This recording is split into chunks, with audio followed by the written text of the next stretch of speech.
तो लगन कुंडली में हम 8वें भाव के स्वामी की प्लेसमेंट को कंपेयर कर रहे हैं। जैसे मान लो किसी जातक का 8वें भाव का स्वामी किसी भाव में स्थित है और किसी दूसरे जातक का जो 8वें भाव का स्वामी वो किसी अन्य भाव में स्थित है।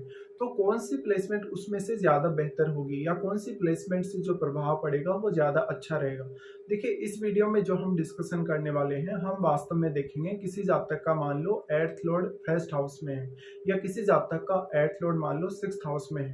तो ये दोनों अलग-अलग प्लेसमेंट हैं आपके कुंडली में और ये प्लेसमेंट का जो रिजल्ट रहेगा आपस में आप इसको कैसे कंपेयर कर सकते हो और कौन सा ज़्यादा बेहतर प्लेसमेंट माना जा सकता है। सबसे पहले तो 8वें भाव या 8वें भाव के स्वामी की ही अगर बात करें तो 8वां भाव का जो स्वामी होगा या 8वां भाव जो आपके चार्ट में है वो प्रत्येक लगन के हिसाब से अलग-अलग होगा और आपका 8वें भाव का जो स्वामी होगा चार्ट में वो अलग-अलग ग्रह होगा। वास्तव में आपका 8वें भाव का स्वामी अगर सूर्य या चंद्रमा जैसे ग्रह हैं तो वो सिर्फ और सिर्फ आपके 8वें ही भाव के स्वामी हैं। लेकिन मान लो आपके चार्ट में बृहस्पति, शनि, शुक्र, बुध या फिर मंगल ऐसे अगर ग्रह आपके 8वें भाव के लॉर्ड हैं, तो वो किसी न किसी अन्य भाव को ज़रूर रिप्रेजेंट कर रहे हैं आपके चार्ट में। तो जब आप प्लेसमेंट पर विचार करेंगे, तो उस दूसरे वाले भाव पर भी आपको विचार करना चाहिए साथ में। अब जो अष्टम भाव के लिए हम बात कर रहे हैं, अष्टम भाव आपकी लाइफ में प्राइवेसी को दिखाता है। आपकी धन को लेकर, रिश्तों को लेकर, ज्ञान को लेकर या आपके कोई भी डीप रिसर्च को लेकर जो भी आपकी स्थिति है, उसको अष्टम भाव रिप्रेजेंट करेगा।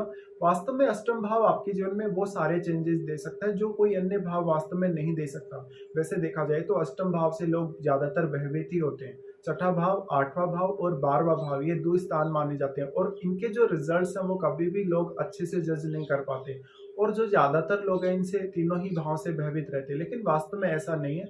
हर भाव का अपना-अपना इम्पोर्टेंस है, हर भाव का अपना-अपना इफ़ेक्ट है। कोई भाव ऐसा हो सकता है जो आपको काफ़ी ज़्यादा चुनौतियाँ लाकर दे रहा है लाइफ में, कोई भाव ऐसा हो सकता है जो आपको काफ़ी तेज़ी से आगे भी बढ़ा रहा है। वास्तव में आपको यहाँ ये सब समझना होगा।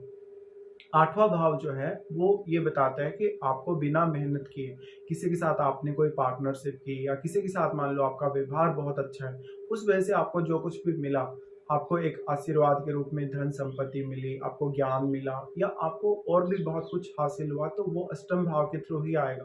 ज़्यादातर ये क्योंकि बहुत सेक्रेट भाव है, सेक्रेट भाव होने की वजह से आपको वो पैसा जो आपने एक इंटरेस्ट इनकम के तौर पे कमाया या डिविडेंड इनकम के तौर पे कमाया या आपने किसी से कोई धन या संपत्ति हासिल की, वो सारा का सारा अष्टम भाव बताता है। वास्तव में अष्टम भाव का स्वामी अगर एक शुभ ग्रह होगा, तो वो ज़्यादा बेहतर रिजल्ट ला सकता है आपका एक क्रूर ग्रह होने की तुलना में। लेकिन डिपेंड करेगा कि वो आपके चार्ट में कौन-सा ग्रह है और आपके चार्ट में वो कहाँ स्थित है। वास्तव में अगर देखा जाए तो अष्टम भाव रिसर्च और अकल्ट को रिप्रेजेंट करता है। यहाँ पर आपका मैरिज का जो सैटिस्फैक्शन है वो भी है। वास्तव में मैरिज होने के बाद आप अपनी लाइफ से कितने ज़्यादा सैटिस्फाई हैं, आप अपने इन-लॉज़ से कितने ज़्यादा सैटिस्फाई हैं या उनके साथ आपका जो व्यवहार है, उनके साथ आपका जो नेचर है वो किस प्रकार का है। तो सबसे पहली प्लेसमेंट जो हम इस वीडियो में डिस्कस कर रहे हैं, मान लेते हैं किसी जातक का जो 8th लॉर्ड है वो लगन में स्थित है। 8th लॉर्ड अगर लगन में चला गया तो वो यहाँ पर अपने मित्र के घर में स्थित हो सकता है या अपने शत्रु के भी घर में स्थित हो सकता है। कुछ केसेस में वो अपने मित्र के घर में स्थित होगा, कुछ केसेस में वो अपने शत्रु के घर में स्थित होगा और ऐसा भी हो सकता है कि जो आपका अष्टमेश है वही आपका लगन का भी लॉर्ड है वास्तव में। तो इस केस में आपको ये सब देखना होगा। अष्टमेश अगर लगन में चला गया तो कभी-कभी स्वास्थ्य के लेकर वो उतना अच्छा साबित नहीं होता है। लेकिन ये आपकी सिक्स्थ सेंस को काफ़ी तेज़ी से बढ़ाने वाला होता है। अष्टम भाव को जानना, अष्टम भाव को सीखना, समझना आपके लिए काफ़ी आसान हो जाएगा। तो अष्टम भाव की जितनी भी क्रियाएँ आपको अगर करनी है, कोई भी रिसर्च करना है, अकल्ट के फील्ड में आपको जाना है या कोई भी अन्य ऐसे फील्ड में जाना है जो बहुत ज़्यादा गुप्त है या गोपनीय है, तो आपको अष्टम भाव ही काम आएगा। अब जब अष्टमेश आपके लगन में ही आ गए तो अष्टम भाव की क्वालिटीज़ को वो आपके पर्सनैलिटी में डिपॉज़िट कर रहे हैं। तो हो सकता है लोगों को आप बहुत ईज़िली जज कर पाएँ क्योंकि आप बहुत ही सीक्रेटली विचार करने वाले होंगे। लेकिन हो सकता है लोग आपको उतना अच्छे से जज ना कर पाएँ क्योंकि वास्तव में आप यहाँ अष्टमेश के लगन में आने की वजह से काफ़ी ज़्यादा सीक्रेट पर्सनैलिटी वाले व्यक्ति बन जाते हैं। इसमें आपके लग्नेश की भूमिका भी उतनी ही ज़्यादा इम्पोर्टेंट है। अष्टमेश किसी का भी लगन में आ गया तो आप बहुत ही डीपली सोचने वाले हो सकते हैं। हालाँकि ग्रह पर डिपेंड करेगा कि वो ग्रह किस प्रकार का है। जैसे आपका अगर मान लो अष्टमेश बुध जैसा ग्रह है, अगर सूर्य जैसा ग्रह है, तो वो आपको काफ़ी अच्छी एबिलिटी दे सकता है, कुछ सीखने, रिसर्च वगैरह करने की। और अगर बृहस्पति जैसा ग्रह होगा आपका अष्टमेश तब भी ऐसा होगा, चंद्रमा जैसा ग्रह होगा तब भी ऐसा हो सकता है। वास्तव में देखा जाए तो अष्टमेश का लगन में आना आपको बहुत ही ज़्यादा डीपली इस हाउस से कनेक्ट कर देगा। तो मैरिज के बाद आपका ज़्यादा बेहतर कनेक्शन या ज़्यादा बेहतर रिजल्ट्स आप देख पाएँगे। अपने इन-लॉज़ से आपका अपने पार्टनर की तुलना में बहुत ख़ास रिश्ता हो सकता है। लेकिन अगर प्लैनेट यहाँ क्रूर हुआ तो कभी-कभी वो आपको मैरिड लाइफ़ में कुछ बहुत ज़्यादा प्रॉब्लम्स भी लाएगा। जहाँ पर हो सकता है कि पार्टनर की फैमिली या पार्टनर आपको बहुत ज़्यादा डोमिनेट कर रहा है। वास्तव में अष्टमेश एक शुभ ग्रह होगा तो वो ज़्यादा अच्छा प्रभाव लाएगा। और क्योंकि अष्टम भाव आपके पार्टनर की वेल्थ है और उनकी वाणी भी, तो फिर आपको आपका पार्टनर वेल्थ के मामले में बहुत डोमिनेट करेगा और अपनी वाणी से भी।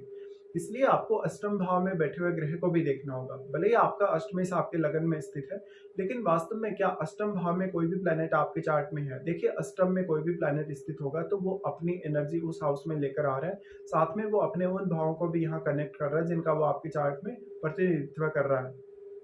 तो अष्टम भाव में जो भी प्लेनेट होगा वो भी आपके ऊपर काफी मेजर इम्पैक्ट डालेगा। अब मान लेते हैं अष्टमेश किसी का कोई भी ग्रह हो सकता है। वास्तव में वो आपके सप्तम भाव को भी प्रभावित करेगा क्योंकि वो डायरेक्टली आपके सेवंथ हाउस को एस्पेक्ट कर रहे हैं, तो आपके सप्तम भाव में बैठा हुआ प्लेनेट भी आपके लिए उतना ही ज्यादा इंपॉर्टेंट है। लेकिन देखिए, यहाँ जो अष्टमेश आपके लगन में आया तो वो इस प्रकार की क्वालिटीज आपको प्रदान कर रहा है जहां पर कोई भी जटिल से जटिल विषय को समझना, सीखना या कोई भी रिसर्च वर्क करना आपके लिए आसान हो जाएगा। तो आप काफ़ी मेहनती भी हो सकते हैं, हार्ड वर्किंग बहुत ज़्यादा हो सकते हैं, किसी भी विषय को लेकर बहुत डीपली सोचने वाले हो सकते हैं। अब आप अष्टम भाव से संबंधित कोई बिजनेस भी करने पर विचार कर सकते हैं अगर आपका लग्नेश और सेवंथ लॉर्ड चार्ट में अच्छी स्थिति में हो, क्योंकि यहाँ जो अष्टमेश आपका लगन में है उसका कनेक्शन डायरेक्टली आपके सेवंथ हाउस से है। तो सेवंथ हाउस में बैठा हुआ प्लेनेट भी आपके अष्टमेश को प्रभावित करेगा वास्तव में। अब आपका अष्टमेश जो आपके लगन में है, क्या वो वक्री तो नहीं है? क्या वो अस्त तो नहीं है? क्या वो राहु या केतु जैसे ग्रह के साथ तो नहीं बैठा है? अगर ऐसा है तो उसके रिजल्ट्स जो होंगे बहुत ही अलग प्रकार के हो सकते हैं। वास्तव में आपका अष्टमेश जो आपके लगन में है वो आपके किसी भी अन्य भाव को प्रभावित कर सकता है सप्तम भाव के अलावा। जैसे वो आपके थर्ड को प्रभावित कर सकता है, फोर्थ को, इवन फिफ्थ को प्रभावित कर सकता है। तो इन भावों पर भी आपको विचार करना चाहिए। वास्तव में देखें तो अब आपका क्या कोई भी अष्टमेश के साथ लगन में कोई अन्य ग्रह स्थित है, उस ग्रह को भी आपको विचार करना चाहिए। अब आपके चार्ट में अगर हम देखें, मान लो किसी का अष्टमेश सिक्स्थ हाउस में चला गया। अष्टमेश अगर सिक्स्थ हाउस में चला गया तो वो अपने से 11th में गया है वास्तव में। बट क्योंकि वो इसी छठे भाव में गया तो छठा भाव दुस्थान माना जाता है। वास्तव में छठे भाव के रिजल्ट से लोग बहुत ज्यादा भयभीत भी होते हैं। तो यहाँ वो विपरीत राजयोग बना रहे हैं, लेकिन विपरीत राजयोग का प्रभाव या उसका ज़्यादा जो आपको इफ़ेक्ट है वो इसलिए नहीं देखने को मिलेगा कि प्लैनेट हो सकता है वहाँ वक्री हो गया हो जाकर, वहाँ अस्त हो गया हो या वहाँ किसी अन्य ग्रह के साथ बैठा हो। मेजरली अगर आपका अष्टमेश एक क्रूर ग्रह होगा तो वो निश्चित तौर पे आपको सपोर्ट करेगा सिक्स्थ हाउस से जुड़ी हुई जो भी चुनौतियाँ आपकी लाइफ में आ रही हैं उनके लिए। लेकिन यहाँ आपके सिक्स्थ लॉर्ड को भी देखना आपको उतना ही ज़्यादा इंपॉर्टेंट होगा। सिक्स्थ हाउस से वो आपका रूटीन वर्क है, चाहे आपका घर का रूटीन है, चाहे आपका ऑफिस का रूटीन है। साथ-साथ में आपका कर्ज जैसी स्थिति अगर लाइफ में बनती है, कोई भी प्रकार की चुनौती, कोई भी प्रकार की समस्या आती है, तो वो भी छठा घर दिखाता है। तो अब 8वें भाव से संबंधित कोई भी एक्टिविटीज़ आपकी डेली लाइफ का पार्ट हो सकती हैं। जैसे कि आप एक बहुत साइंटिफिक व्यक्ति हो सकते हैं, रिसर्च करने वाले व्यक्ति हो सकते हैं या कोई भी अष्टम भाव से संबंधित फील्ड में काम करने वाले हो सकते हैं। तो आपका रूटीन थोड़ा डिफरेंट होगा सामान्य लोगों की तुलना में और आपको काफ़ी मेहनत भी करनी पड़ेगी। तो अष्टमेश का सिक्स्थ हाउस में बैठना काफ़ी ज़्यादा चुनौतियाँ भी लाकर देगा आपको वास्तव में। अब आपका जो अष्टमेश जो आपके सिक्स्थ हाउस में बैठा है, क्योंकि वो 12th हाउस को एस्पेक्ट कर रहा है, तो वो आपका कुछ फॉरेन कनेक्शन दे सकता है। अगर मान लो आपका अष्टमेश एक क्रूर ग्रह है, तो वो निश्चित तौर पे आपकी मैरिड लाइफ को लेकर चुनौतियाँ लाएगा। हो सकता है कि आप अपने प्रोफ़ेशन पर ही ज़्यादातर फ़ोकस कर रहे हो और अपने जीवन साथी को पर्याप्त रूप से समय नहीं दे पा रहे हो।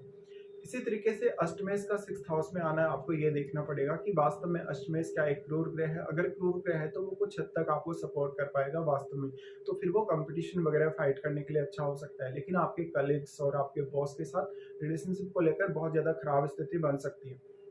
अब इसमें ये डिपेंड करेगा कि सिक्स्थ हाउस में आपके क्या कोई अन्य ग्रह आपके एर्थ लॉर्ड के साथ बैठा हुआ है या नहीं, क्योंकि उस प्लैनेट का भी बहुत मेजर इम्पैक्ट पड़ेगा। और आपके 12वें भाव में बैठे हुए प्लैनेट को देखिएगा, उस प्लैनेट का किस प्रकार का प्रभाव आपके सिक्स्थ हाउस पर पड़ रहा है। तो दोनों प्लेसमेंट्स को अगर हम कंपेयर करके देखेंगे, ज़्यादातर केसेस में आपका एर्थ लॉर्ड आपके लगन में अगर स्थित है तो यही प्लेसमेंट आपके लिए फेवरेबल होगी। बट कुछ केसेस में आपका एर्थ लॉर्ड सिक्स्थ हाउस में हो तो वो भी आपके लिए काफ़ी बेटर रिजल्ट लाएगा। ये डिपेंड करेगा प्रत्येक जो ग्रह है उसके हिसाब से कि आपका अष्टमेश कौन सा ग्रह है। और मान लो आपका अष्टमेश कोई भी ग्रह है आपके चार्ट में, भले ही लेकिन वो आपके चार्ट में मान लो किसी भी अन्य भाव को रिप्रेजेंट कर रहा है और तब अगर वो 6th में बैठा है तो उस दूसरे वाले भाव से भी आपको पर्याप्त रूप से सपोर्ट मिल सकता है 6th हाउस के लिए। तो इस तरीके से आपको विचार करना होगा।